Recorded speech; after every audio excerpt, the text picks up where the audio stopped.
Bonjour et bienvenue sur la chaîne Saint-Cide. Donc pour cette présentation, je vais vous présenter deux tarots qui sont en fait les mêmes tarots. Donc il s'agit de tarot Dotti qui a été créé en 1845 en Italie. Donc je vais vous présenter d'abord sa reproduction fidèle à l'identique. Donc vous remarquerez, c'est un tout petit tarot, il est dans une toute petite boîte.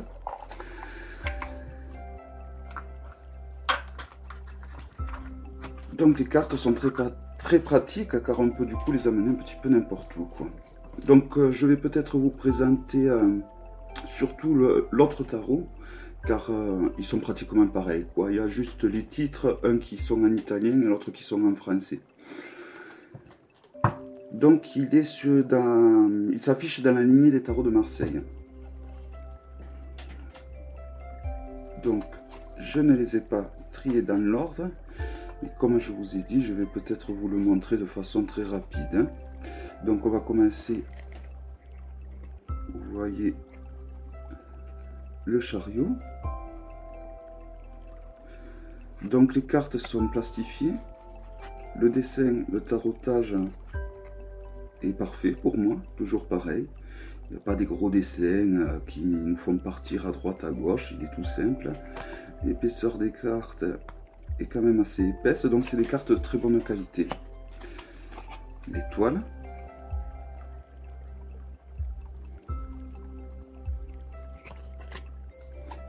la justice,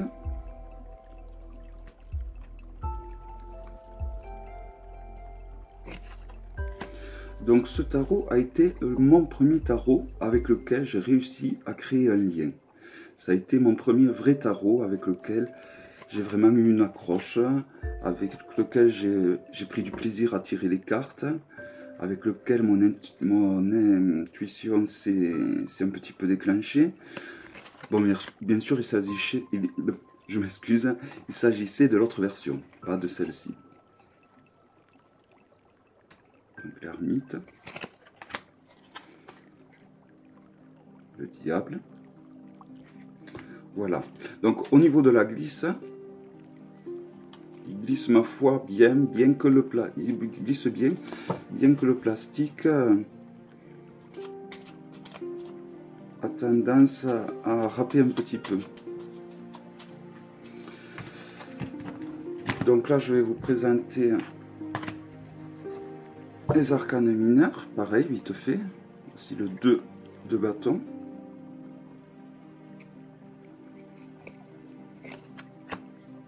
De coupe. Je voudrais vous trouver des épées, voici le 10 d'épée. Les cartes sont magnifiques et les traces d'usure ont été même restituées comme à l'origine. Pareil pour la reproduction, on va dire mass market de Laura Tuan. Je vais vous présenter les figures peut-être. Donc voici l'as de coupe que je trouve très beau.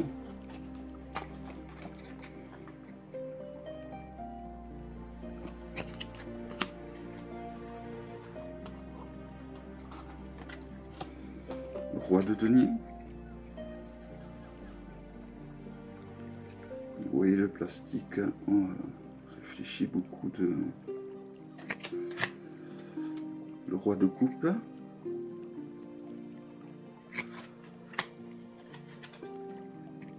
Et le valet d'épée. Donc je vais vous présenter quand même plutôt l'autre version qui est beaucoup plus grande. Et franchement c'est exactement les mêmes, quoi.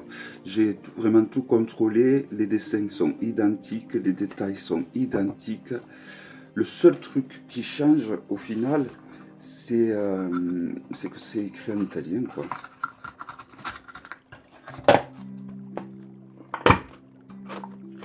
Donc, par contre, ce tarot-ci, il y en a à qui ça va pas plaire. Moi, ça me plaît énormément, au contraire. C'est qu'il est cartonné. Donc, il n'est pas du tout plastifié. Donc, le fait qu'il soit cartonné, donc vous voyez, je vais vous présenter par rapport à l'autre tarot. Le tarotage est identique. C'est exactement le même tarotage. C'est juste la grandeur du tarot qui est différente. Bien que la couleur n'est pas tout à fait pareille. Donc toujours pareil pour le présenter par rapport à un Grimaud. Voici la petite version. Et voici la grande version qui est quand même beaucoup plus grande. Vous voyez. Voilà.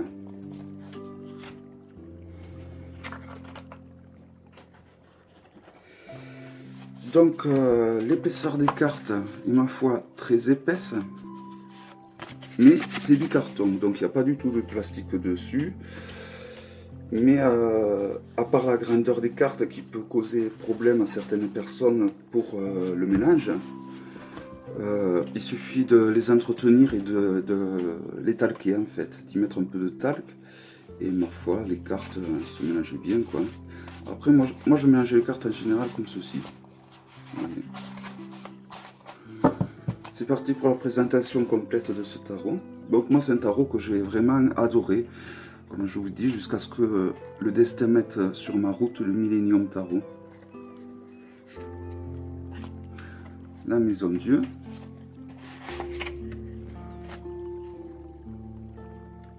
Donc le petit tarot que je vous ai montré, donc la reproduction originale, c'est exactement la même, sauf, voilà, l'écriture ici qui est en français, et sur la reproduction originale, elle est en italien. Mais après, que ce soit au niveau des couleurs, au niveau des taches qu'il y a, qu'on peut distinguer partout, c'est exactement la même chose. Donc ce tarot, si il vous intéresse, il suffit de taper Tarot de Marseille de Laura Tuan et il existe en 3 éditions. La première édition était dans une boîte noire avec des cartes très épaisses, c'est celle que je tiens entre mes mains. Après il y a une autre édition dans une boîte rouge avec des cartes un petit peu moins épaisses mais toujours de qualité. Et après il y a une 3e édition où là la qualité est désastreuse car les cartes sont en plastique très fin et il perd de son toucher parce que je préfère à la limite même celui-là que l'original. Bon, je pense par rapport au fait à tous les tirages que j'ai effectués avec ce tarot, par rapport au lien que j'ai créé. Vous voyez, ce tarot, je l'ai depuis plus de 6 ans. Et vous pouvez voir, il est vraiment intact, quoi. Ça, c'est la papesse. Donc, vous avez le nom en bas. Donc, vous remarquerez, comme le tarot de Marseille, que par exemple, pour le chiffre 9,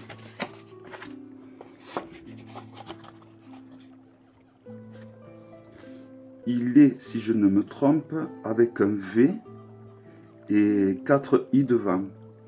C'est-à-dire, il est comme le tarot de Marseille dans la progression. Car dans le tarot de Marseille, normalement, un 9, en chiffre romain, s'écrit avec un X et le I avant le X. Mais dans le tarot de Marseille, donc, on écrit donc le V, on va dire, avec 4 I devant, dans le sens où on progresse toujours. Donc là, je me trompe pour la 14 qui est la tempérance, car en effet, ce n'est pas du tout un X avec 4 I devant. Bon, autant pour moi. Voici le pape. Donc bon, ils ont des regards un peu durs des fois. Le jugement. Mais il a un toucher vraiment incroyable. Le fait que ça soit cartonné comme ça, c'est vraiment, ça procure un plaisir incroyable. Puis, quand vous trouvez qu'il n'a pas de glisse, comme je vous dis, soit vous achetez de la poudre dans les magasins spécialisés pour cartes, ou alors vous pouvez utiliser simplement du talc. Moi, c'est comme ça que je fais, avec du talc. Vous voyez toute l'usure là. Pareil sur la production originale, c'est exactement les mêmes au même endroit. Il n'y a que la 3e édition qu'ils ont créée. Je crois que d'ailleurs la 3e édition coûte une dizaine d'euros, où ils ont fait sauter justement ces taches d'usure, ce qui enlève un peu du caché au niveau du tarot, quoi. La roue de fortune, l'impératrice. Donc là, les choses qui sont écrites en bas sont écrites en italien, hormis le titre de l'impératrice. L'étoile.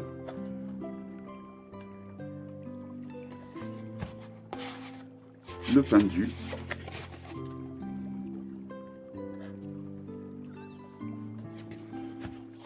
Et l'empereur.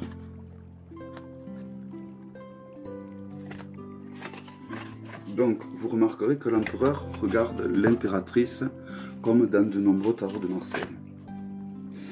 Pour les arcanes mineurs, donc nous avons le 4 de coupe.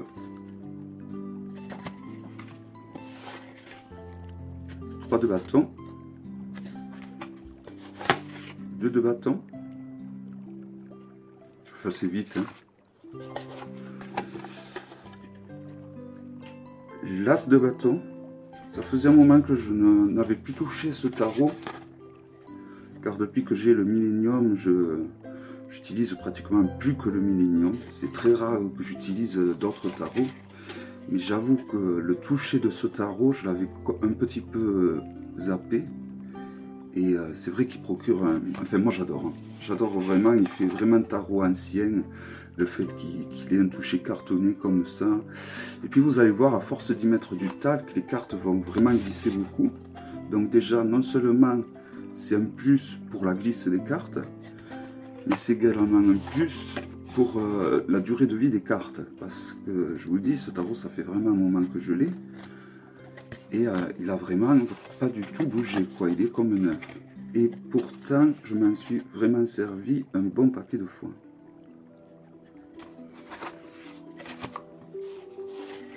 Le 7 de denier.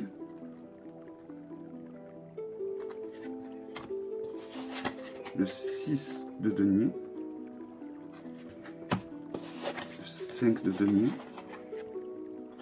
Alors l'avantage de ce tarot, c'est que le fait qu'il soit en carton, vous pouvez écrire sur les cartes quand vous débutez la cartomancie. C'est pour ça que moi j'avais acheté au moins 3 versions de ce tarot, tellement qu'il m'avait plu. Et au début, juste en haut, j'écrivais la définition des cartes, sur le côté aussi, là où je trouvais des places.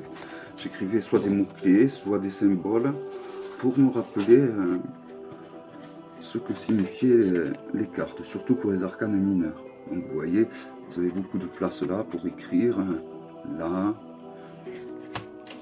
Après le problème, c'est qu'une fois que c'est écrit, à moins que vous l'écriviez au crayon à papier, le problème du crayon à papier, c'est qu'en gommant, il y a toujours un peu de couleur du tarot qui va s'enlever. La reine de denier.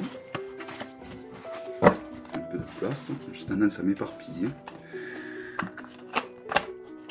C'est le début de mes présentations, donc bon, on fermera les yeux et soyez indulgents s'il vous plaît. La reine de coupe. Hein.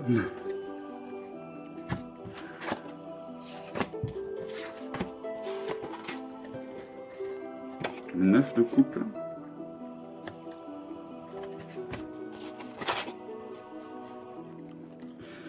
Vous voyez, le 9 de bâton, donc il est, comme je dis, dans la continuité, dans le sens où on progresse.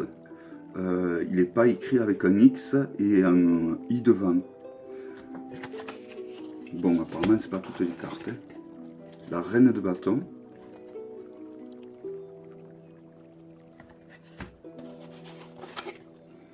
Le 6 d'épée.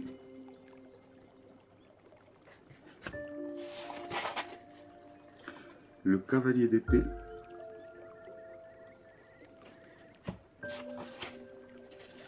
Le 4 d'épée.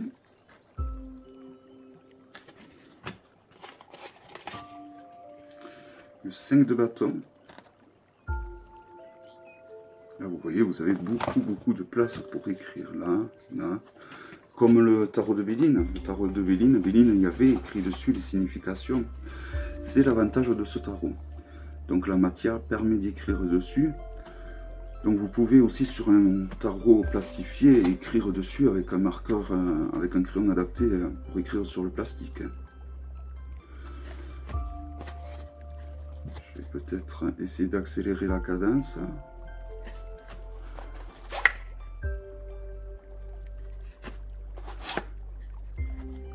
Le valet de bâton. Cavalier de bâton. Le roi de bâton.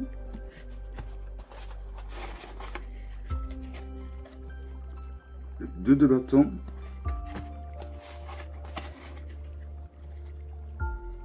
Le 3 de bâton.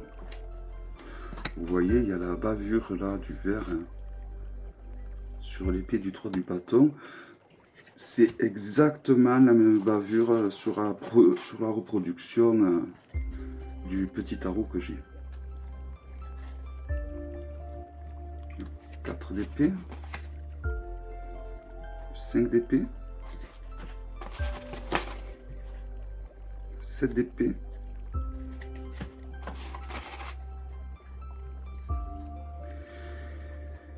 8 d'épée. 9 d'épée.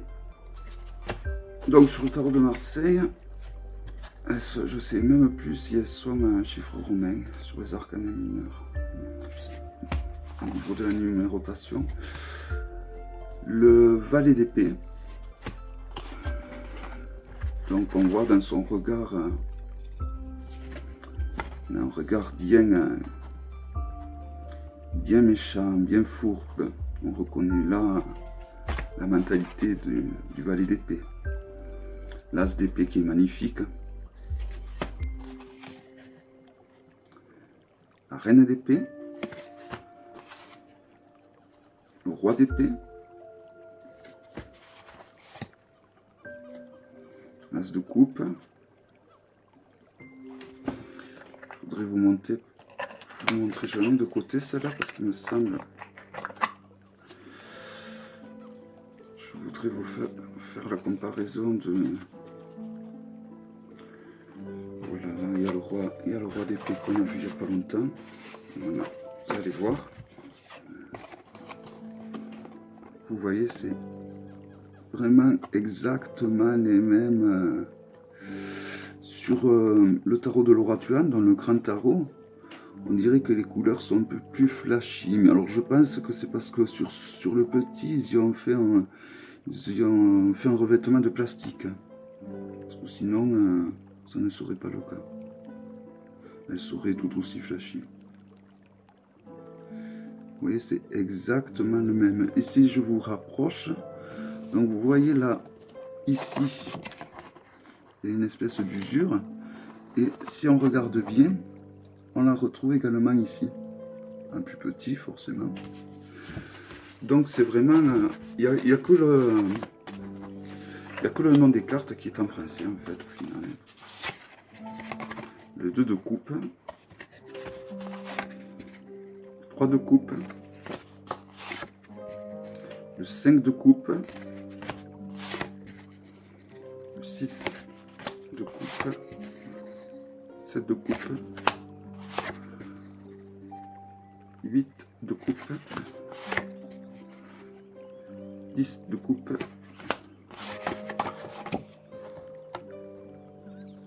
Valet de coupe. Cavalier de coupe. Et le roi de coupe. Donc voilà, moi je vous conseillerais d'acheter le grand tarot. Niveau prix, je crois qu'il coûte une vingtaine d'euros, même pas, neuf. Vous l'avez sur la Fnac, donc vous tapotez tarot des grands peintres. Vous tapez tarot de Marseille de Laura Tuan. Et il n'existe plus que la jaquette rouge, donc surtout prenez celui-là qui est présenté dans une jaquette rouge, ne faites pas l'erreur de prendre l'autre. Ou s'il y en a un dans une jaquette toute noire, prenez celui-là de la jaquette toute noire, mais à part d'occasion, vous ne le trouverez pas. Le rouge est très bien, vous pouvez le prendre. Le seul défaut qu'a le rouge que n'avait pas la première édition, c'est que là, ça ne se voit pas. Et bon voilà, sur le rouge, vous risquez de voir du blanc sur le côté apparaître. Donc, comme s'ils avaient mal découpé les cartes. Voilà, c'est juste le défaut qu'il y a. Or, moi j'ai la première édition et ce défaut n'y est pas dessus. Si vous aimez les tarots qui sentent un peu l'ancien, qui respirent le passé, ce tarot est fait pour vous. Voilà. Si vous voulez une version plus petite, vous pouvez essayer de trouver un... Alors, je n'ai pas réussi à retrouver le magasin dans lequel j'ai trouvé le petit tarot. Donc la reproduction à l'origine de ce magnifique tarot. Donc c'est un tarot, le tarot Doti, ça s'écrit D-O-T-I. Et voilà, c'est tout ce que je sais. 1845. Voilà. Donc si cette vidéo vous a plu, toujours pareil, mettez un petit pouce, abonnez-vous et faites tourner. Et je vous dis à bientôt. Au revoir.